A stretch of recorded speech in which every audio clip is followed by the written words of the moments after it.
रंजन सिंघानिया, जो जियो हॉटस्टार के reality show game of glory में अपनी दमदार उपस्थिति के लिए जाने जाते हैं, ने हाल ही में मुंबई ओशिवारा पुलिस थाने में शिकायत दर्ज कराई है। शिकायत के अनुसार रंजन को जान से मारने की धमकियां और अभद्र संदेश सोशल मीडिया अकाउंट्स और व्हाट्सएप नंबर पर लगातार मिल रहे हैं। रंजन ने साफ किया है कि उनका अभिषेक मलान, जो कि गेम ऑफ ग्लोरी के होस्ट हैं, उनसे कोई व्यक्तिगत विवाद नहीं है, लेकिन उनके कुछ फैन पेज और अनजान नंबर लगातार धमकी भरे संदेश भेज रहे हैं और सोशल मीडिया पर गालियां दे रहे हैं। एक्टर रंजन सिंघानिया ने बताया कि उनके परिवार, उनके दोस्तों को भी गालियां और अभद्र टिप्पणियां की जा रही हैं। मामला अब पुलिस जांच के अधीन है और रंजन की सुरक्षा सुनिश्चित करने के लिए आवश्यक कानूनी कार्रवाई की जा रही है। रंजन ने मीडिया के सामने क्या बात कही, आइए देखते हैं। क्या पूरा मामला है, आज ओशिवारा पुलिस स्टेशन क्यों आना पड़ा आपको? मेरा नाम रंजन सिंघानिया है और मैं एक एक्टर हूँ। पिछले 10 साल से मुंबई में रह रहा हूँ। मैंने काफ़ी काम किया है और एक्चुअली अभी मैं एक रियलिटी शो में गया था, गेम ऑफ ग्लोरी, जो जियो हॉटस्टार पे आ रहा है। एंड आफ्टर शो मैंने एक वीडियो पोस्ट किया कि प्रोडक्शन हाउस ने ही बोला था कि ये वीडियो पोस्ट करो। वीडियो पोस्ट करने के बाद और मुझे हेट्स आने लगे। हेट्स फुकरा इंसान, फुकरा की तरफ जो फैंस हैं वो मुझे हेट्स करने लगे, मुझे गालियाँ देने लगे। फिर मेरा नंबर इंटरनेट पे आउट कर दिया। उसके बाद मुझे कॉल और थ्रेड्स आने लगे, तो उसी के लिए मैं कंप्लेन करने आया था। किस तरीके का थ्रेट है और कौन लोग कर रहे कि मुंबई आके मारूंगा। तो मैं उनको ये कहना चाहता हूँ कि भाई ये मुंबई है और ये अपने वर्ल्ड के टॉप 10 पुलिस में अपना मुंबई का काउंट होता है। तो आप ऐसा मत सोचो कि आप मुंबई आके किसी को हाथ लगा सकते हो। यहाँ सब चीज़ें कायदे से चलती हैं। तो किस वजह से आपको इस तरीके की चीजें कर रहे हो लोग? ये एक्चुअली जो शो का होस्ट है उससे मुझे कोई प्रॉब्लम नहीं है, शायद उससे भी मुझसे कोई प्रॉब्लम नहीं है, पर उसके जो फैंस हैं, शो कॉल्ड फैंस हैं, वो ऐसी चीज़ें हरकत कर रहे हैं। पर मुझे ऐसा लगा कि वो जो होस्ट है वो आके अपने फैंस को बोलेंगे कि ऐसे हेट्स मत फैलाओ, गालियाँ मत दो, थ्रेड्स मत दो, पर उन्होंने कुछ ऐसा एक्शन लिया नहीं। तो कैसे आपका स्प्रेड हुआ? मेरा नंबर मुझे भी नहीं पता ना, मेरा नंबर ऑनलाइन गया कैसे। फुकरा इज़ माई यंगर ब्रदर। मैं उससे रिक्वेस्ट करूँगा कि प्लीज़ आप स्टोरी या कुछ भी एक एक्शन लीजिए, अपने फैंस को बोलिए कि ऐसी चीज़ें ना करें, मेरे साथ नहीं, किसी और के साथ भी ना करें। और ये स्टेप लेना बहुत ज़रूरी था, क्योंकि कोई भी बड़ा आदमी और पावरफुल आदमी आपको दबाए नहीं। हमारे पास कानून है, आप उसका सहारा ले, आप उनका सपोर्ट ले, वो आपको सपोर्ट करेंगे। आपको किसी से डरने की ज़रूरत नहीं है। क्या होता है कि कभी लोग दब जाते हैं और कुछ एक्शन नहीं ले पाते हैं, तो मेरे ये करने से लोग मुझसे ये सीख पाएंगे कि भाई अगर आपको कोई थ्रेट कर रहा है, कोई पावरफुल आदमी आपको दबाने की कोशिश कर रहा है, तो आप एक्शन ले सकते हो। पुलिस वाले के पास आके पुलिस वाले आपका साथ देंगे। ये this is a Indian police, और ये मुंबई पुलिस तो वर्ल्ड के टॉप 10 रैंक में आता है। ये आप देख सकते हैं, इतने सारे मेरे डीएम पे, ये सारे मैंने डीएम्स के स्क्रीनशॉट्स हैं और मेरे व्हाट्सएप्स के स्क्रीनशॉट्स हैं जिन्होंने मुझे गालियाँ या थ्रेट किया है। मतलब आप समझ सकते हो कितने सारे पेजेस हैं ये। इनमें से मैं आपको कुछ शो करता हूँ। ये नंबर बांग्लादेश का है, जो बांग्लादेश के नंबर से मुझे कॉल आया है। इसमें मेरा पर्सनल कांटेक्ट नंबर भी है, तो वो मैं दिखा नहीं सकता। इस नंबर से, इस पे लिखा हुआ है कि मैंने तेरा नंबर लीक कर दिया है। अब मुझे ये नहीं समझ में आया उसको मेरा पर्सनल नंबर कहाँ से मिला। फिर ये जान मारने की धमकी, अभी मैं गालियाँ तो पढ़ नहीं सकता, तो इसमें लिखा हुआ है मुंबई आके तुझे बताता हूँ, छोड़ूंगा नहीं। तो ऐसे ही बहुत सारे थ्रेड्स आए। तो मेन प्रॉब्लम ये हुआ कि आफ्टर द शो मुझे ना उनसे कोई प्रॉब्लम है, ना मुझे उनसे कोई प्रॉब्लम है। जो फैंस हैं, जिन्हें मैं फैंस भी नहीं बोलूँगा, दे आर फेक फैंस, जो ऐसे लोगों को थ्रेट कर रहे हैं, डिप्रेस कर रहे हैं। मतलब मेरी फैमिली, मेरे फ्रेंड्स, अगर मेरी कोई सिस्टर ने भी शेयर किया है मेरा स्टोरी, तो उसको भी गाली दे रहे हैं। मतलब इंडिया में रह रहे हो यार, कम से कम फीमेल की तो इज्जत करो, फीमेल की तो रिस्पेक्ट करो। आप मुझे गाली दो या मेरे पे आके बैड कमेंट्स करो, पर एटलीस्ट फीमेल को तो छोड़ दो। आप मेरे मॉम, मेरी आंटी या मेरे फ्रेंड्स या मेरे फीमेल फ्रेंड्स जो शेयर कर रहे हैं, आप उनको भी गालियाँ दे रहे हो। That is very wrong. अगर ऐसे फैंस होते तो भाई मुझे ऐसे फैंस नहीं चाहिए। और उनको ये सोचना चाहिए था फुकरा को कि भाई कि तुम इसे बंद, मतलब उसको एक स्टेटमेंट देना चाहिए था फुकरा को, कि आके मीडिया पे या फिर अपने पेज पे डालना चाहिए था कि प्लीज़ उसे हेट मत फैलाओ। नहीं, मैंने उनसे कोई बात नहीं की, उनको तो सब चीज़ पता चल रहा है। मैंने स्टोरी पे लगाई थी मैंने उनको इन्फॉर्म किया था अपनी स्टोरीज़ पे, उन्होंने टैग किया था कि प्लीज़ आप इस चीज़ के लिए इन्हें रोकिए। मैंने वार्न भी किया था, पर अभी सब चीज़ें नहीं संभली तो मेरे को पुलिस स्टेशन आना पड़ा कंप्लेन के लिए, अपनी सेफ्टी के लिए। पुलिस वाले बोल रहे हैं, उन्होंने पूरा कंप्लेन लिख लिया है। उन्होंने बोला हम इस चीज़ पे अभी आगे बात करते हैं, वो मैं आपको बता नहीं सकता बिकॉज उन्होंने मना किया है। द मेन थिंग इज़ मैंने आज तक मतलब मैंने अपने मॉम डैड को प्राउड ही फील कराया अपने काम करके। मैं 10-12 साल से मुंबई में रह रहा हूँ, मेरा कोई भी ऐसा पुलिस का इशू ही नहीं है अपने मेरे लाइफ में।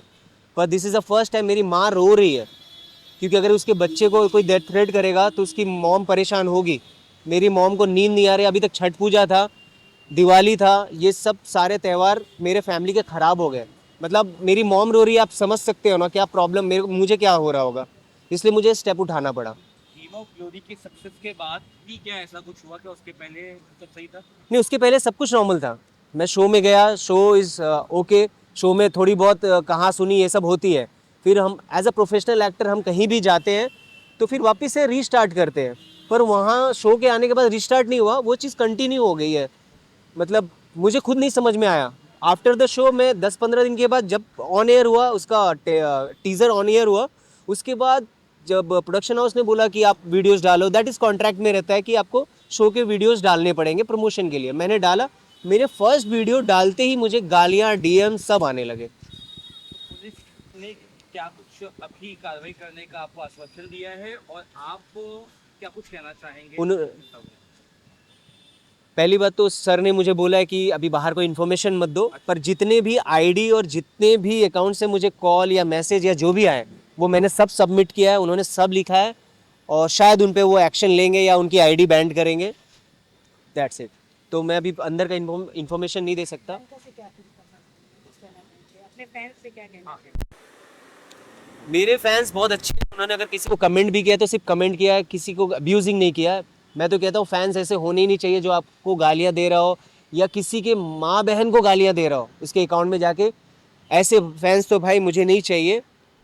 बस Fukra is like my younger brother, मुझे उससे कोई हेट नहीं है, पर उसको आके ये बोलना चाहिए था अपने फैंस को कि ये सब मत कर, अगर उनके फैंस हैं। कोशिश की है कि आप तो इंसान से बात करने की या किसी तरह से नहीं, मैंने स्टोरी डाली थी अपने इंस्टा पे कि प्लीज़ आप इसे रोकिए, मैंने उनको टैग भी किया था, पर अभी पता नहीं उन्होंने कोई एक्शन तो लिया नहीं। क्या लगता है इसके बाद फुकरा इंसान की तरफ कुछ स्टेटमेंट आया तो आप क्या ये सब चीज़ें वापस कर देंगे जो पुलिस में निकल जा रहा है? मुझे कुछ भी नहीं पता आगे क्या होगा। अभी का जो स्टेप है, मेरी मॉम ने बोला कि जाओ अपनी सेफ्टी के लिए कंप्लेन कर दो, कल कोई तुम्हें हाथ उठाए, कोई मार दे या जान मारने की धमकी दे रहा है तो तुम प्लीज़ जाओ पुलिस स्टेशन में एक अपना रिपोर्ट दे दो ताकि तुम कल सेफ रहो। इसलिए मैं अपनी मॉम की बात मान के यहाँ पे आ गया। किसी तरीके का एफआईआर या एनसी वगैरह हुआ है तो हाँ, अभी ऑफ कोर्स एनसी वगैरह हुआ है और भी चीज़ें हो रही है अंदर। बात हुई सर से, पर सर ने बोला बाहर अभी कोई भी बात लीक मत करो, दिस इज़ अ प्रोटोकॉल, तो मैं कुछ भी एक्सप्लेन नहीं कर सकता, सॉरी। बाकी जो सर एक्शन लेंगे वो सर ही लेंगे। हाँ, मैं इनके साथ आई थी बिकॉज अब बहुत ज़्यादा ही हो गया। अब तक तो हम इग्नोर कर रहे थे कि लेट इट गो, सब कमेंट तो करते ही ये लोग, पर ये लोग इतना घटिया कमेंट करते हैं कि तुम पढ़ नहीं सकते हो। और ये बहुत शर्म की बात है कि ये लोग लड़कियों को भी ऐसे ऐसे कमेंट्स करते हैं। मतलब ये तो लड़का है, इसको कर रहे हैं एंड ऑल, बट जहाँ तक मैं बताऊँ अगर फुकरा की बात है, क्योंकि फुकरा के पेजेस से ही कमेंट आ रहे हैं, अब वो उसके फैंस हो या जो भी हो, पीआर हो एंड ऑल, जो भी हो सकता है, पर हर पेज उसी को फॉलो करता है और उसी के सारे कंटेंट्स डालता है, तो वो उससे रिलेटेड ही है। तो जैसे फुकरा की मम्मी उसको सपोर्ट करती है उनके यूट्यूब्स पे, उनके डैडी, वैसे ही इसके फ्रेंड्स और सिस्टर्स लोग भी सपोर्ट करेंगे, दैट्स बेसिक। पर वो लोग सिस्टर्स पे आ गए, हम तो उनकी मम्मी पापा पे नहीं गए ना। अगर वो उनको सपोर्ट करे दैट्स बेसिक ना, कि मैं इसको सपोर्ट करूँगी। पर वो इतने घटिया कमेंट्स देते हैं, फिर डीएम्स करते हैं, फिर थ्रेड्स देते हैं, इवन मेरी सिस्टर को जो भी इसको सपोर्ट करे। तो ये बहुत शेमफुल बात है कि ऐसे फैंस या ऐसे लोग उनसे जुड़े हुए हैं, और अगर उन तक ये बात पहुंच रही है तो उनको इसके लिए एक्शन लेना चाहिए। तो ये था। एक क्या वजह रही कि ये सब चीज़ें कहाँ से शुरू हुई, क्या लगता है आपको, और क्या लगता है उनके फैंस को क्या एक मैसेज रहेगा? क्यों शुरू हुई, कैसे शुरू हुई पता नहीं। मैं फर्स्ट वीडियो जैसे अपलोड किया उसके बाद मुझे हेट कमेंट्स आने लगे और मैंने रिक्वेस्ट भी किया, मैंने स्टोरी भी डाली कि शायद फुकरा मतलब अपने जाके फैंस को या एक स्टोरी डाल दे तो कम से कम वो उसके फैंस समझ जाए।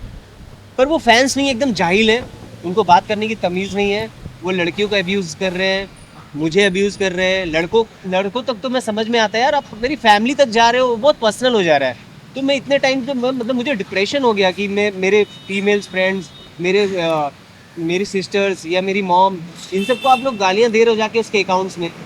मतलब अगर आपने एक मैसेज डाला मेरे लिए या स्टोरी डाला ना, तो आपके अकाउंट में घुस के वो ढेर सारी गालियाँ देना स्टार्ट कर देंगे। आप नेगेटिव कमेंट करो ना, आप पॉजिटिव कमेंट करो अपने अपने फुकरा के लिए, चलेगा। बट डिसरिस्पेक्ट करते हैं, अब्यूज करते हैं लड़कियों को, उनकी फैमिली को, ये गलत है। मेरा नंबर आउट कर दोगे, कोई भी मुझे कॉल कर रहा है, this is not good for ना। मैं यहाँ पे अकेला रहता हूँ, मेरे लिए सेफ कितना सेफ है, कल को मुझे कुछ हो जाएगा तो कौन लेगा जिम्मेदारी। इसलिए मेरी मॉम ने बोला कि आप पुलिस स्टेशन में जाओ, एक एटलीस्ट एक कंप्लेन करो ताकि तुम सेफ रहो। और अब तक तो वो अब जाके इतनी हाइट्स हो गई है कि मजबूरन आके हमें करना ही पड़ा। नहीं तो हम ऐसे लोग है ही नहीं कि हम ये सारी चीजें करें या इसमें पड़े। पर इतनी हाइट्स हो गई, उन लोग इतने बेशर्मियत पे उतर आए कि हमारे पास ऑप्शन नहीं बचा। अब हमको अपनी सेफ्टी के लिए करना ही पड़ेगा और उनकी ये बेशर्मी खत्म करनी पड़ेगी। इसीलिए हम लोग यहाँ पे आए थे। Okay, thank you.